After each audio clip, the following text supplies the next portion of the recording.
Good morning, Mr. Hay. Thank you very much for joining us on Good Morning Europe.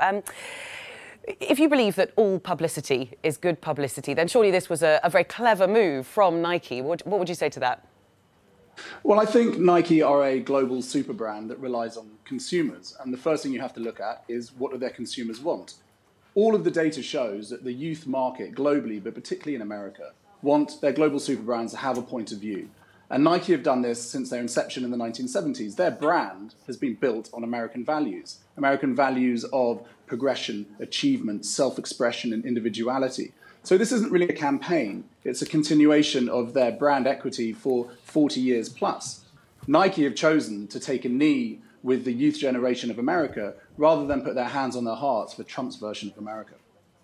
And does this really, I mean, you've mentioned it there, they're really stepping into the political arena here. Is that something, as a branding expert yourself, would you advise multinational companies to step into politics in this way?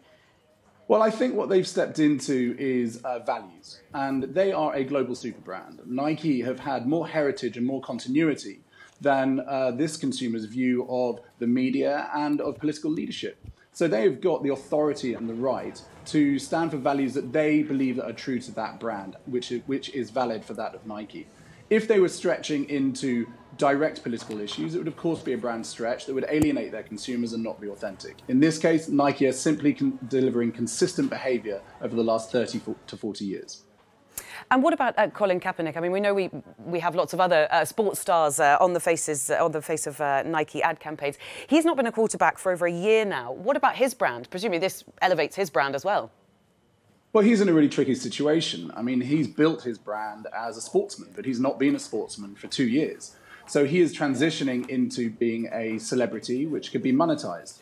Now, what's really interesting in the world of digital and social media is whether you like it or not, consumers are going to have an opinion about you. So by partnering up with Nike as a global super brand and sticking true to his values and his point of view, he is transferring from being a sportsman to being a celebrity that can be monetized. It's inevitable that he will use that fame and that traction with the youth market to launch whichever product and franchise he thinks is suitable. One would assume it would be an apparel brand, and I believe Nike are already launching a Kaepernick-specific set of sneakers.